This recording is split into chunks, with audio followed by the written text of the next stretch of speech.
Sa gitna ng disyerto, nagising si Michael nang hindi alam kung paano siya nakarating doon, nakakakuha lamang ng mga maikling flashback ng kanyang dating buhay sa New York. Bigla siyang nakarinig ng putok ng baril at tahol ng mga aso at napansin niya ang isang matandang lalaki na tumatakbo palayo sa armadong grupo.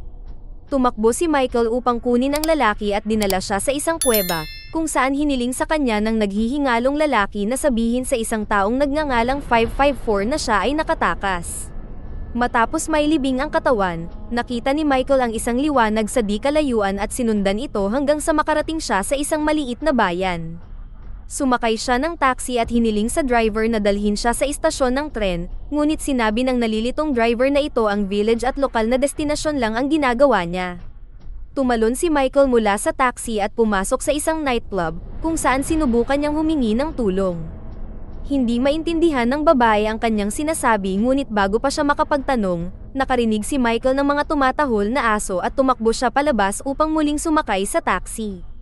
Nang marinig ng driver na tinawag ang kanyang sarili bilang 147, hiniling ni Michael na dalhin siya sa 554 at ibinaba siya sa isang bahay na may ganoong numero, ngunit itinuro siya ng kapitbahay sa isang kainan.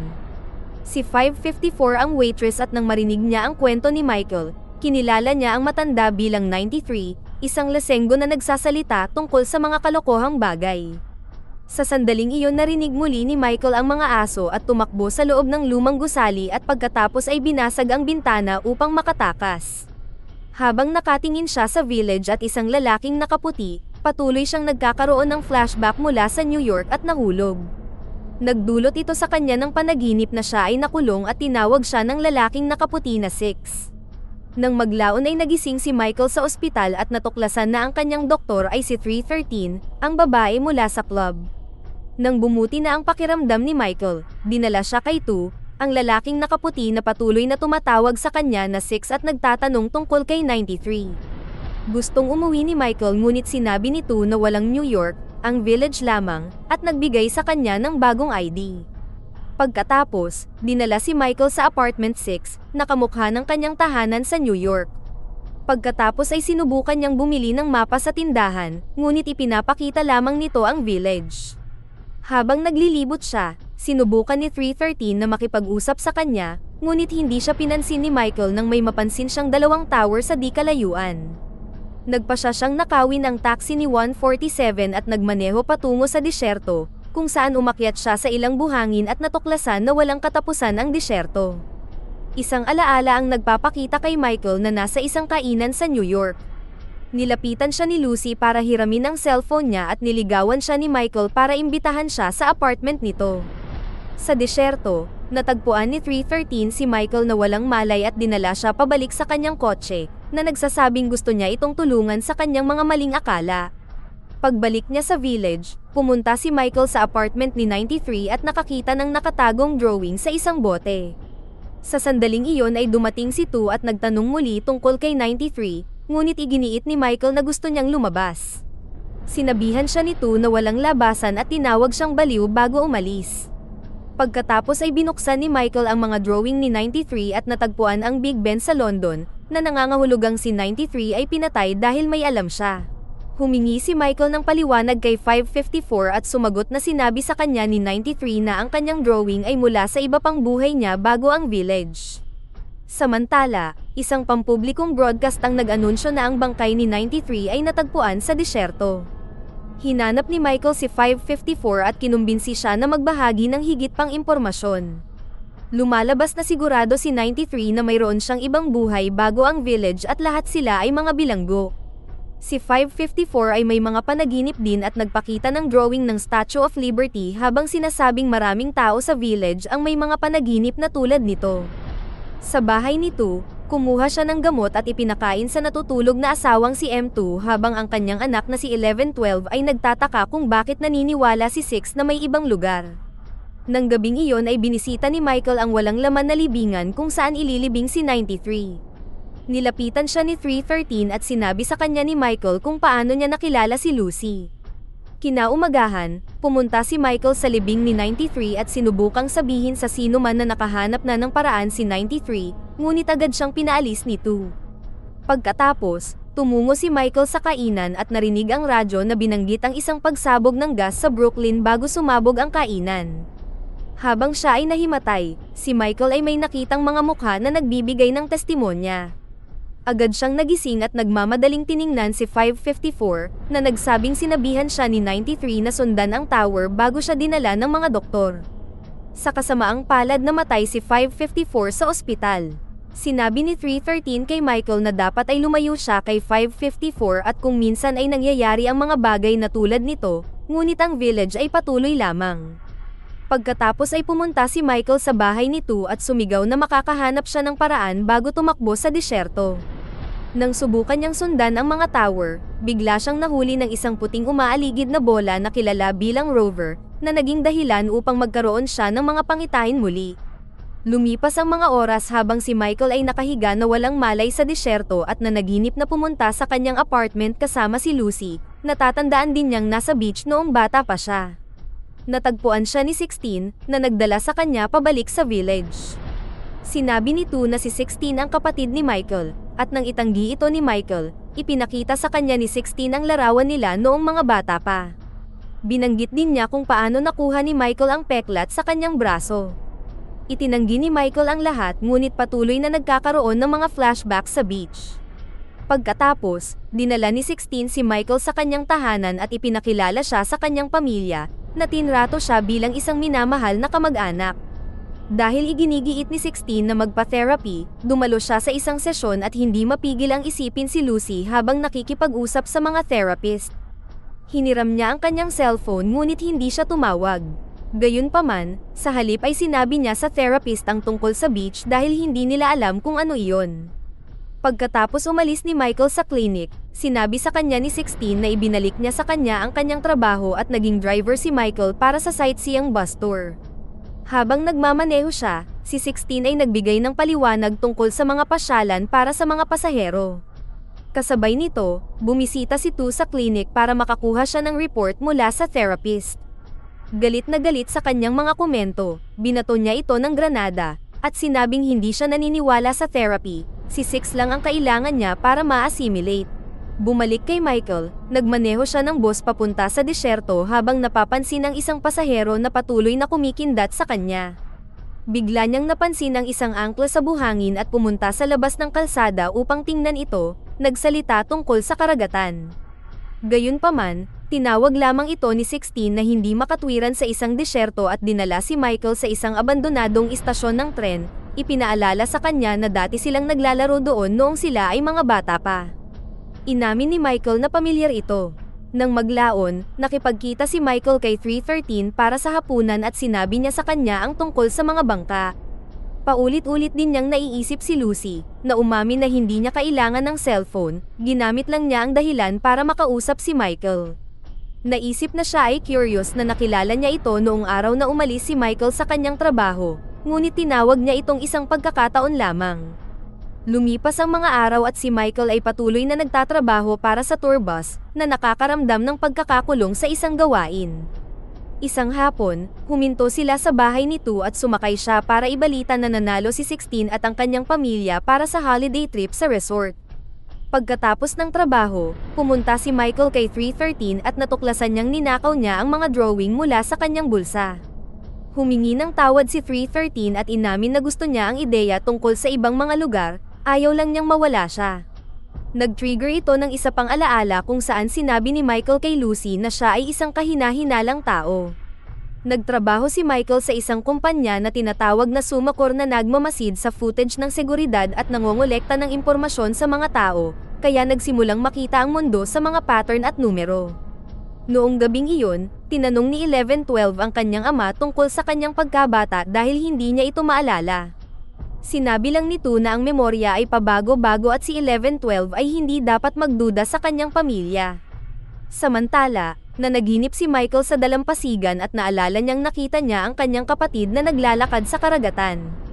Kinabukasan, dinala ni Michael si 313 sa istasyon ng tren at sinabi sa kanya na nakakaramdam siya ng kakaibang koneksyon sa lugar. Katugma ng isang alaala mula sa dalampasigan, hinukay niya ang isang lumang kahon. Mayroong larawan na may sulat na isinulat niya noong bata pa at nilagdaan niya ng pangalang 6. Iniisip ni 313 na ito ay patunay na totoo ang village habang iginiit ni Michael na ito ay isang trick, ngunit ngayon ay hindi siya sigurado. Naisip niya si Lucy at kung paano sinabi ni Michael na sa kanyang trabaho, napansin niyang napakaraming tao ang nagbabago at nagpadala ng report. Ang tanging sagot na nakuha niya ay, huminto at huwag magpatuloy, kung kaya't siya ay huminto. Inamin ni Lucy na nagtatrabaho din siya sa Sumacor at binanggit na kontrolado pa rin siya ng mga ito. Maya-maya pa'y lumapit kay Michael ang kumikindat na babae para sabihin sa kanya na pumunta siya sa bus trip dahil minsan ay narinig niya ang mga alon ng karagatan. Hiniling ni Michael kay 147 na dalhin sila sa disyerto at binisita nila ang angkla, hindi alam na si Tu ay nag-iispiya sa kanila. Nakita nila ang mga tower ngunit hindi nila marinig ang karagatan. Sa sandaling iyon ay nakita ni Michael ang bus na dumaan at naalala ang appointment sa resort. Makalipas ang ilang minuto ay nagmaneho ng bus si Michael para sumakay si 16 at ang kanyang pamilya sa bakasyon na kanilang napanalunan. Habang tumatawid sila sa disyerto, nakita ni Michael ang tower at nagsimulang magmaneho patungo doon habang naghahalusinate na si Tu ay nasa likuran niya. Nakatuon sa kanyang mga alaala sa dalampasigan, siya ay patuloy na nagmaneho lamang at muling natagpuan ang angkla. Nataranta si Michael sa buhangin at biglang lumitaw na nakatali sa isang poste, kung saan binuhusan siya nito ng tubig bago nagpasok ng granada sa kanyang bibig. Sa sandaling iyon ay sinigawan siya ni 16 at nagising si Michael sa loob ng bus. Humingi siya ng paumanhin kay 16 at nagsimulang tanggapin na maaaring baliw siya, ngunit inamin ni 16 na hindi sila magkapatid. Dumating ang grupo sa resort at habang ang iba pa sa pamilya ay masaya, si 16 ay nakipag-usap kay Michael ng pribado. Sinabi ni 16 na inutusan nila siyang magsinungaling at siya ay ginantimpalaan ng bakasyong ito para sa kanyang pamilya. Takot na takot siya sa kanila ngunit hindi niya alam kung ano ang gusto nila kay Michael, tanging may kinalaman ito sa ibang lugar. Maya-maya ay sumama si 16 kay Michael at ang kumikindat na babae sa kanilang paghahanap sa karagatan. Sa kalaunan, sa wakas ay nahanap na nila ito, at si 16 na nasa sabik ay tumakbo sa tubig, ngunit sa lalong madaling panahon ay lumitaw ang rover at pinatumba siya. Si Michael ay nanunood na parang walang magawa at naalala niya ang pagkawala ng kanyang kapatid noong bata pa siya. Nang subukan ni Michael na dalhin si 313 sa karagatan, walang makita kundi buhangin. Nang maglaon ay sinubukan niyang sabihin sa pamilya ni 16 ang tungkol sa pagkamatay, gayunpaman, sila ay masyadong abala sa pagtawa sa TV. Maya-maya ay lumitaw ang mga nurse upang pigilan siya at dinala siya sa klinik, kung saan kinutya nito si Michael hanggang sa tinawag niya ang kanyang sarili na Six. Maya-maya ay nagising si Six sa labas ng isang lumang gusali sa disyerto. Sinundo siya ng 909 sakay ng kanyang truck, nagbabala sa kanya na hindi ito ligtas na lugar. Sumama si Six habang iniisip kung paano sinubukan ni Lucy na tumakas sa kanyang apartment at kinailangan niyang hulihin siya. Samantala, si 313 ay nagsimulang managinip at iginuhit ang kanyang nakita. Sa kalaunan, dumating si Six sa isang golf course upang makita si Tu, na nagpaliwanag na si 909 ay isa sa kanyang mga espiya sa village. Tinawag niyang undercover ang mga espiya at ang kanilang trabaho ay maghanap at magulat ng mga taong nananaginip ng ibang lugar. Gusto nito na magtrabaho si Six bilang isang undercover at tinanggap ito ni Six kahit na inamin nito na ito ay isang bitag. Ang kanyang unang misyon ay bantayan si 1955, isang guro sa kasaysayan na isinumbong ng isa sa kanyang mga estudyante. Nagsimulang magtrabaho si Six bilang isang guro sa paaralan bilang balat kayo. Sa panahon ng klase sa history, nalaman niyang hindi kailanman nagkaroon ng mamamayan na one at ang konsepto nito ay isang pagkilos ng pagpapakumbaba. Sa panahon ng break, sinubukan ni Six na makipag-usap kay 1955 tungkol sa mga kakaibang panaginip, ngunit itinanggi niya na nagkaroon siya. Maya-maya habang nagkakape si 313, nagtanong si Six kung mayroon ditong mga nabubuhay sa takot. Pilit niyang itinanggi pero kinakabahan siya. Sa huli, inamin niya na kapag ang sino man ay kumilos ng iba, makakakuha sila ng paggamot. Ipinahayag din ni 313 na dapat silang tumigil sa pagkikita dahil ang sino mang nagiging malapit sa kanya ay namamatay. Samantala, binigyan nito si M2 ng ibang uri ng gamot na gumising sa kanya. Nagbahagi sila ng pagmamahal at pagkain bago siya muling bumalik sa dati. Si 909 at 6 ay nanunood kay 1955 buong araw at gabi ngunit hindi makahanap ng patunay sa lahat. Nagsimula rin si Six sa pagtuturo sa klase ng pagmamanman at kinilabutan ng malaman kung paano binabantayan ng mga bata ang kanilang mga pamilya. Nagpasya siyang bigyan sila ng bagong gawain, dapat nilang malaman kung kanino sila nagtatrabaho. Isang gabi, nakita ni 909 at 6 si 1955 na nagsabit ng tuwalya sa labas, na sa tingin ni 909 ay isang naka-encode na signal. Pagkatapos ay umakyat ang dalawa sa bubong ni 1955 at gumawa ng butas upang subaybayan siya gamit ang maliit na kamera. Nang makatanggap si 909 ng tawag sa telepono, hiniling niya kay Six na kumuha ng kape sa kanyang truck.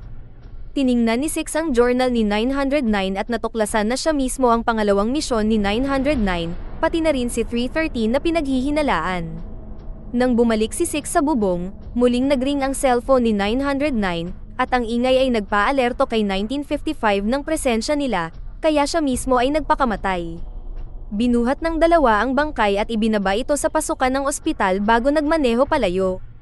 Kinabukasan, si 147 ay nakikipaglaro sa kanyang anak na babae at napansin ang isang malaking butas sa lupa. Samantala, pumunta si Six sa bahay ni 313 at nakakita ng kamera sa kanyang bubong.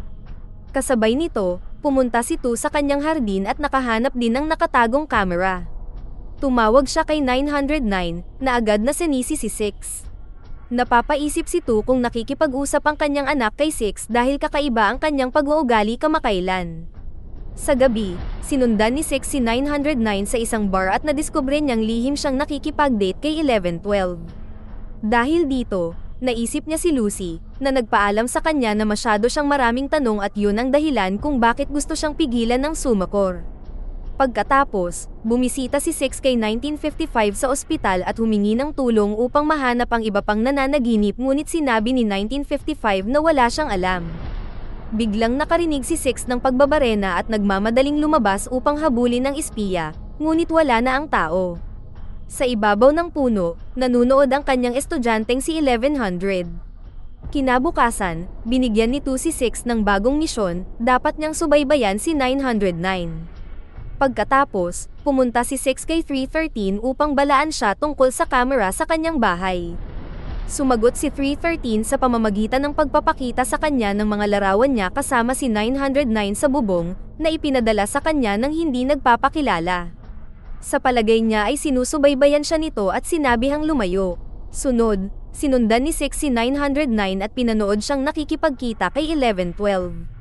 Iniisip ni 909 na hindi sila dapat magkita sa ngayon dahil naghihinala si 2. Lumitaw si 6 at nagutos sa kanila na alisin ang lahat ng camera kay 313 o sasabihin niya sa lahat ang tungkol sa kanilang relasyon.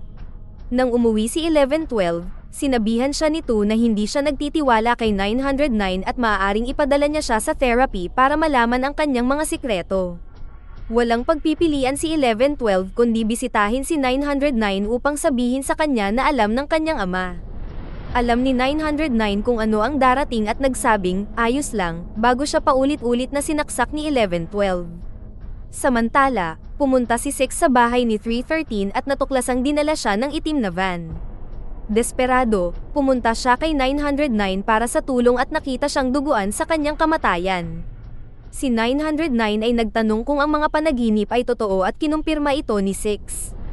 Isang alaala ang nagpapakita ng pagtatanong ni Lucy kay Michael ng tunay na dahilan kung bakit siya nag-quit, at naisip na nagbago siya sa parehong paraan ng pagbabago ng mga taong pinanood niya.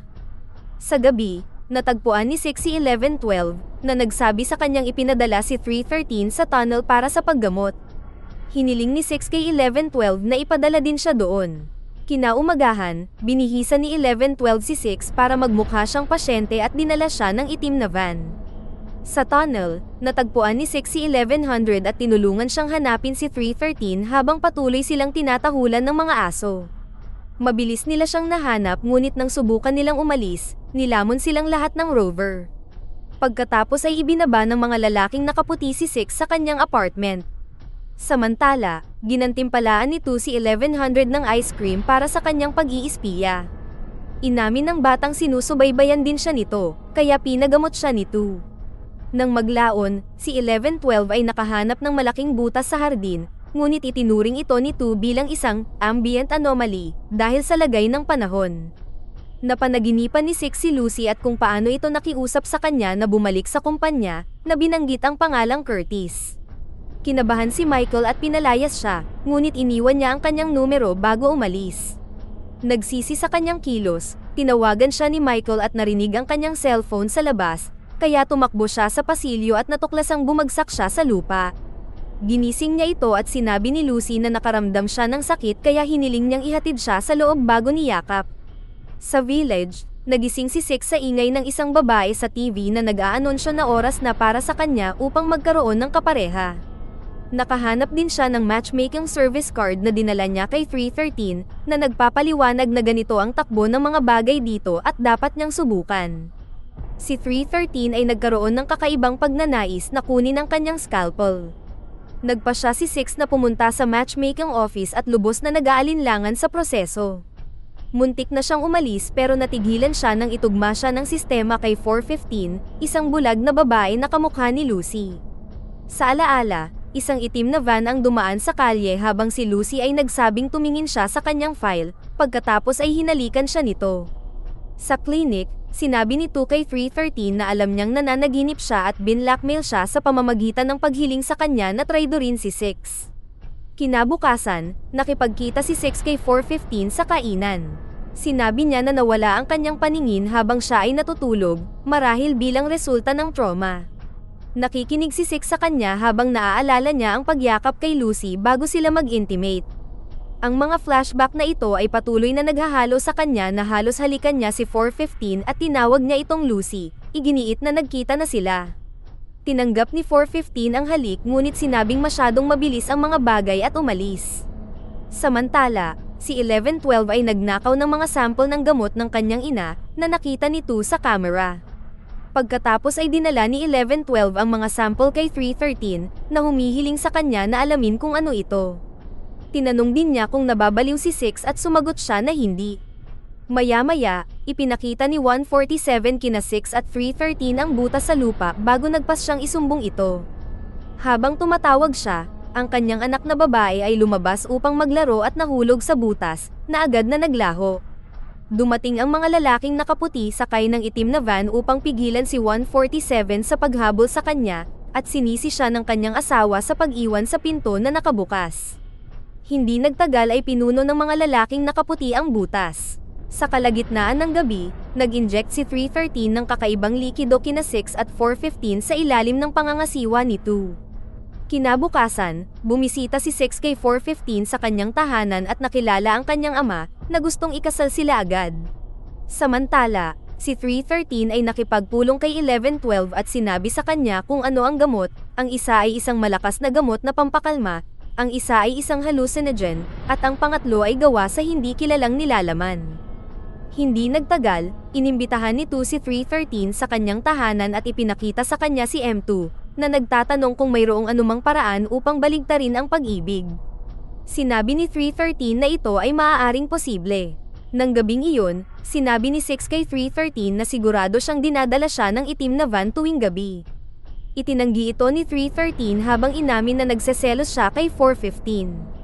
Di nagtagal, dinala ng itim na van si 6 na natutulog patungo sa clinic, kung saan si 313 ay nag-inject sa kanya ng ibang syringe sa pagkakataong ito.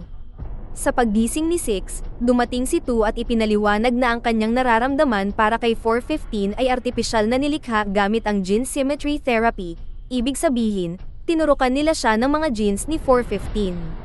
Tinanong ni 2 kung gusto pa ba ni 6 na pakasalan si 415 at sinabi niyang oo. Maya-maya, patuloy na iniisip ni 6 ang tungkol sa paggising sa tabi ni Lucy sa New York habang sa kasalukuyan ay hinihiling niya kay 415 na pakasalan siya. Sa araw ng kasal, nagpakita si 313 sa simbahan upang sabihin kay 6 na ang kanyang nararamdaman para kay 415 ay hindi magtatagal ngunit hindi niya ito pinansin, kaya hinalikan siya nito sa halip. Si 415 na naiinis ay tumakbo sa disyerto at sinundan siya ni 6, ngunit pinatumba siya ng rover. Habang tumatakbo si 6 sa kanya, naalala niyang sinabihan siya ni Lucy na lumayo dahil mapanganib ito. Pinaulit-ulit ni 6 kay 415 ang kanyang pangalan hanggang sa wakas ay inamin niya na siya si Lucy. Ipinaliwanag niya na nagkunwari siyang bulag para hindi siya maghinala na siya ang babae mula sa kanyang nakaraan at minahal siya nito bago siya hinalikan. Nabigla si 6 at sinabing gumaling siya dahil sa kanya, kaya inamin ni 415 na si 2 ang nagpadala sa kanya upang sirain ang puso ni 6. Pagkatapos ay sinabi ni 415 na natutuwa siyang gumaling siya at umalis. Pagkatapos, bumisita si 6 kay 147, na nag-iisip na tumalon sa butas upang hanapin ang kanyang anak na babae. Nakumbinsi siya ni 6 na huwag gawin ito at biglang dumating si 415 at tumalon sa halip. Sa alaala, lumabas si Michael para bumili ng almusal at pagbalik niya, nakita niyang sumabog ang kanyang apartment. Tumakbo siya papasok sa gusali ngunit hindi siya pinapasok ng mga bumbero sa kanyang lugar. Nag-iwan ng mensahe si Lucy sa kanyang cellphone, na nagsasabing nagbebenta sila ng mga tiket para sa pagpatay sa kanya ngunit tinawag itong promosyon, kaya pinayuhan niya itong lumayo sa Sumacor. Gayunpaman, bumalik pa rin siya sa kumpanya. Sa village, pumunta si 6 sa bahay ni 2 at sumigaw sa pasukan, inakusahan siyang pumatay kay 415 at nanumpa ng paghihiganti. Sa malapit, may lalaking kamukha niya na nakatingin sa kanya. Nang gabing iyon, pumunta si 2 sa bar para makita si 1112, na tinawag na sinungaling ang kanyang ama at hiniling na malaman kung nasaan ang village. Sinabi sa kanya ni 2 na ang village ay nasa isip ni M2 at nagboluntaryo siya para sa kapakanan ng kanyang anak. Pagkatapos ay binigyan ni 2 si 1112 ng susi sa kabinet ng gamot, na nag-aalok sa kanya ng isang araw kasama si M2. Samantala si 313 ay nanaginip ng isang batang babae na may kahon sa ibabaw ng ulo. Pagkagising niya ay naabutan niyang nakaupo si 6 sa kanyang kama. Tinanong niya kung bakit hinalikan siya nito sa simbahan at hinalikan siya ngayon, ngunit si 313 ay pinagmumultuhan ng bangungot at tinulak siya palayo. Sa umaga, si 6 na desperado ay lumitaw sa klinik na humihingi ng tulong sa paghahanap kay 415. Nagtataka si 313 kung bakit hindi nag-aalala si 6 tungkol kay 415 kagabi at sinabi kay 6 na hindi siya pumunta sa kanyang bahay. Galit na galit, pinalayas siya ni 313. Pagkatapos, nakita ni 6 si 147 na nagsabi sa kanya na ayaw niya ng isa pang away at umalis sakay ng kanyang taxi. Si 6 na nalilito ay umuwi at natagpuan ang kanyang apartment na magulo, mayroon ding isang resibo mula sa tindahan sa sahig. Sa salamin, may nakasulat na, "Be seeing you." Isang alaala ang nagpapakita kay Michael na sinubukang bumalik sa kumpanya, ngunit na-deactivate ang kanyang keycard kaya kinailangan niyang kumuha ng bago. Sumunod, pumunta si 6 sa tindahan at tinanong ang tindero kung para saan ang resibo. Pagkatapos ng ilang pag-aalinlangan, ang tindero ay tumugon na ito ay para sa isang kutsilyo. Pagkaalis ni 6, tumawag ang tindero sa klinik. Pagkatapos ay nahanap ni 6 si 147 at sinubukan siyang kumbinsihin na ang nakaaway niya kanina ay isang impostor. Biglang lumitaw ang impostor sa kalye at hinabol siya ni 6 sa isang gusali, kung saan nakita niya ang mga salitang, "Patayin si 2", na nakasulat sa dugo. Ang kanyang kopya na tinatawag na 2x6 ay tumalon sa kanya at hinawakan ang kanyang kutsilyo sa kanyang lalamunan habang sinasabi sa kanya na patayin si 2. Tinulak siya palayo ni 6 at nawala si 2x6. Ilang sandali pa ay binugbog ng mga bodyguard ni 2 si 6 dahil sa pagtatangkang pumasok sa bahay. Sinubukan niyang balaan si 2 na gusto siyang patayin ng isang kopya niya, ngunit sinabi ni 2 na iyon ang nararamdaman ni 6. Pagkatapos ay naglakad si 2 sa bayan habang binitawan ang kanyang dala. Kasabay nito, ipinaalam ng mensahe sa speaker sa mga mamamayan na may impostor na 2 sa paligid, kaya dapat nilang iulat kapag nakita nila siya. Ang pekeng 2 ay pumunta sa tindero para kumuha ng sigarilyo, na dapat ay ipinagbabawal. Pagkaalis ni 2, tumawag ang tindero sa klinik. Samantala, ginising ni 11-2 si M2 gamit ang itim na gamot. Magkasama silang nananghalian at sinabi ni M2 na nakita niya ang lahat ng ginawa ni 11-12 na lumaki sa kanyang isipan. Umaasa si M2 na makikita ni 11-12 na nasa village ang lahat ng kailangan niya, ngunit sinabi niyang wala siya dito. Nilapitan ni 6 ang kopya ni 2 para ginising siyang muli tungkol sa killer, ngunit tinawag ng lalaki ang kanyang sarili bilang Antu at hindi rin siya sineseryoso. Pagkaalis ni 6, napansin ni Antu ang iba pang 6 sa malapit. Sa sandaling iyon, natagpuan siya ni 147 na nagdala sa kanyang bahay para kumain ng cake. Maya-maya ay lumitaw ang itim na van na may mga aso at tumakbo si Antu palayo. Bumalik kay 6, pumunta siya upang makita si 313 at sinabing dahil sa injection ay maaaring nahati siya sa dalawa. Gayunpaman, galit pa rin si 313 at hindi siya pinansin. Makikita sa alaala na nakipagkita si Michael sa access guy, na siya palang tindero. Nagkaroon sila ng pag-uusap na tumugma sa usapin sa kutsilyo at hinulaan ni Michael kung ano ang sasabihin ng access guy, na ikinagulat niya. Pagkatapos ay humingi sa kanya si Michael ng card na magpapadala sa kanya sa purpose floor. Samantala, nahanap ni Antu si 313 at sinabing dadalhin niya siya sa kabilang lugar sa gusto niya o hindi. Pag-uwi niya, binisita siya ni Six at inaliw siya ng halik, ngunit napansin ni 313 ang isa pang Six sa labas at nalilitong tumakas, na napunta sa disyerto. Habang gumugugol ng oras si M2 kay 1112, mas maraming butas ang lumabas sa village.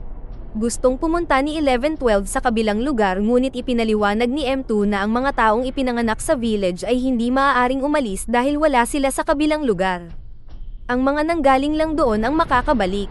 Nabalisa, tumakbo si 1112 sa disyerto at itinapon ang susi sa buhangin. Pagbalik niya sa village, nagtanong si 6 kay 1112 kung saan ang kanyang ama upang protektahan siya. Masasabi ni 1112 na ito ay si 2x6 na gustong pumatay kay 2 ngunit sumagot pa rin dahil galit siya sa kanyang ama. Pagkatapos ay bumalik siya sa disyerto upang kunin ang susi at pinatulog si M2. Sa lokal na simbahan, nahanap ni 2x6 si Antu, na nagpaliwanag na nilikha niya ang village dahil gusto niya ng bagong simula mula sa kawalang interes at kalupitan ng totoong mundo. Kinuha ng 2x6 si Antu at naghanda para patayin siya, ngunit lumitaw si Six at sinabihan siyang hindi sila dapat maging isang halimaw. Sumigaw si Six ng isang bagay na wala roon, na nagpapakita na ang mga kopya na ito ay iba't ibang bahagi lamang ng kanilang kamalayan na nakikipaglaban para sa kontrol. Inamin ni Six na dapat niyang tanggapin ang kanyang panloob na kasamaan at sa pagtutulungan ay maaari nilang talunin si 2. Ito ay naging sanhi ng pagkawala ni 2x6 at ang Antu ay naging tumuli. Nang umuwi si 2, hinuli siya ng mga gwardya, ngunit sinabi ni 1112 sa kanila na ito ang tunay. Sinabi ni 2 na ang tindero ay ang impostor at ang lalaki ay kinaladkad sa klinik. Sa disyerto, nakahanap si 313 ng salamin na pinto na may logo ng Sumakor at pumasok sa loob. Sinundan niya ang mahabang pasilyo hanggang sa magsimula muli ang kanyang mga pangitain, kaya tumakbo siya pabalik sa disyerto. Sa totoong mundo, pumunta si Michael at ang access guy sa purpose floor, kung saan maraming mga monitor ang nagpapakita ng mga profile ng mga residente ng village. Kinilala sila ni Michael bilang mga subject ng kanyang trabaho. Habang pinapanood niya ang video ng babala ni Lucy, napagtanto niya na pinili niya ang lahat ng taong ito upang madala sa proyektong ito. Habang umalis ang access guy, tumingin si Michael sa bintana at napagtanto na ito ang tower sa disyerto. Nakikita niya si Six sa village at kumatok sa salamin, ngunit hindi siya naririnig. Si Six ay nagbigay ng huling tingin sa tower bago nawala. Pagkatapos ay sinabi ng totoong bersyon ng kumikindat na babae kay Michael na naghihintay ang isang kotse upang dalhin siya sa kanyang appointment kay Curtis. Maya-maya ay may mga bagong bahay na itinayo at ang mga bagong tao ay dumating sa village sakay ng bus. Tinanong sila ni Six kung saan sila sumakay ng bus na iyon at sinagot lang nila na sa village. Makalipas ang ilang sandali, nakatanggap si Six ng tawag sa klinik at kinuha ni 313 ang kanyang dugo para sa pagsusuri, na nabigla sa mga resulta. Si Six na galit ay tumakbo para harapin si 2, na nagpapakita sa kanya na nakakuha siya ng Certificate of Dying. Ipinaliwanag ni 2 na si Six ay hindi kailanman na-assimilate kaya ito ang kanyang huling pagpipilian, ang buhay na ito o walang buhay. Masama ang pakiramdam, umubo si Six habang pinagmumultuhan ng mga flashback. Si 313 ay patuloy din na pinagmumultuhan ng mga pangitain mula sa ibang buhay at gustong humanap ng paraan para matulungan si Six. Sinabi sa kanya nito na may magagawa siya, ngunit hindi niya dapat hayaang kontrolin siya ng ibang babae mula sa kabilang lugar. Pagkaraan, bumisita si Six kay 1112 at hiniling sa kanya na umalis din sa village, ngunit tumanggi ang bata. Sa New York, si 147 pala ang driver ni Michael. Dinala siya sa isa pang tower kung saan nakilala niya sina Curtis at Helen, na siyang tunay na 2 at M2. Si Helen ay nasa parang panaginip na estado at ipinaliwanag ni Curtis na ang village ay isang eksperimento na nangyayari sa isipan ni Helen. Siya ay isang biochemist na isinuko ang kanyang realidad upang ang mga nasirang tao ay magkaroon ng mas magandang buhay. Kinumpirma ni Curtis na ang paggawa ng profile ni Michael ay nagdulot ng maganda sa mga tao sa proyekto. Sa village, pumasok si 11-12 sa kwarto ng kanyang mga magulang at nilagyan ng unan ang mukha ni M2 hanggang sa mamatay ito, pagkatapos ay niyakap siya nito. Sa clinic, kinutya ni 2 si 6 na mamamatay na, sa mga detalye ng kanyang paparating na libing habang si 313 ay nakikinig mula sa malayo. Pagbalik ni 2, nakita niyang patay na si M2 at nawawala si 11-12. Nagmamadali siyang pumunta sa bar kasama ang kanyang mga tauhan, para lamang matuklasan na ang kanyang anak ay nagpakamatay na. Nawasak, dinala ni 2 ang katawan ni 11-12 at iniuwi ito, kung saan inilagay niya ito sa loob ng isang salamin na kabaong. Nagsimulang bumukas muli ang mga butas sa paligid ng bayan habang si 2 ay pumunta kay 147, na nakakaunawa sa kanya dahil pareho silang nawalan ng anak. Sinabi ni 2 kay 147 na may magagawa siya upang wakasan ang sakit, ngunit dapat tumulong si 147 sa pagsasabing si 6 ang nararapat, pagdating ng panahon. Sa New York, dinala ni Curtis si Michael sa paligid ng lungsod at ipinakita sa kanya ang mga positibong epekto ng village sa mga taong naghihirap. Sinabi ni Michael na walang karapatan si Curtis na tulungan ang mga tao nang wala ang kanilang pahintulot, ngunit hindi ito pinansin ni Curtis at nag-alok si Michael ng pagkakataong tulungan siya sa eksperimento, na nagbigay sa kanya ng pass sa purpose floor. Sa village, sinabi ni 313 kay 2 na gusto niyang mabuhay si 6 sa anumang halaga. Ibinahagi ni 2 ang kanyang plano at pinag-promise niya si 313 na ibibigay niya ang kanyang sarili kay 6 para iligtas siya. Pagkatapos, dinala si 6 sa clinic at patuloy na nakakakita ng mga pangitain na nakulong sa isang pasilyo habang sinasabi ni 2 na gusto niya ang village na narito si 6. Lumitaw ang rover sa itaas nila at sinabi ni 2 na gawa ito ng takot ni 6, na itinuturo na ang pinto para umalis ay palaging nandoon at si 6 ay tumangging makita ito. Hindi ito matanggap, tumakbo palayo si 6. Maya-maya ay nagtipon ang mga mamamayan para sa libing ni 11-12. Dumalo si 6 na mukhang malusog at sinabi kay 2 na mas maraming butas ang lumilitaw kaya dapat nilang palayain ang mga tao. Sinabi ni 2 sa libing na nagpakamatay si 11-12 at tama si 6, lahat sila ay mga bilanggo. Lumitaw ang isang butas sa lupa at nataranta ang mga tao, ngunit sinabi ni 2 na hindi niya alam kung paano ito aayusin. Binato ng isang bata ng bato ang mukha ni 2 hanggang sasabihin niyang si 6 ang may mga hawak ng sagot, at inulit ito ni 147 gaya ng ipinangako. Ang buong pulutong ay nagsimulang kumanta na gusto nila si 6 at inilabas ni 2 ang mga gamot, na nagsasabing ang tanging paraan upang maisara ang mga butas ay dapat kunin ng isang nananaginip ang lugar ni M2. Sa totoong mundo, dinala ni Curtis si Michael sa isang simbahan kung saan ibinunyag niya na ang totoong 313 ay nabaliw dahil sa trauma ng kanyang pagkabata. Ang tanging nakakatulong sa kanya ay ang village. Handa si 6 na inumin ang gamot, ngunit si 313 ang unang uminom nito na nagsasabing ito ay para sa kanya. Desperadong humalik sa kanya si 6 para subukang bawiin ang gamot ngunit huli na ang lahat. Si 313 at ang kanyang tunay na katauhan ay bumagsak sa parehong oras. Pagkatapos ay inanunsyo ni 2 na ibinibigay niya kay 6 ang nayon bago hinila ang pin mula sa isang granada, na nawala sa pagsabog. Sa New York, umuwi si Curtis para hanapin si Helen na gising at malusog, para makapagsimula silang muli. Sa purpose floor, umupo si Michael bilang bagong pinuno ng Sumacore. Sa disyerto, si 6 at si 313 na tahimik ay nakatingin sa village at inamin ni 6 na maganda ito. Dito na nagtatapos ang ating kwento. Sana ay nagustuhan nyo. Mag-subscribe na kung hindi ka pa nakasubscribe, pindutin na rin ang notification bell at like button upang matulungan ang channel, at mag-iwan na rin ng komento. Maraming salamat sa panonood.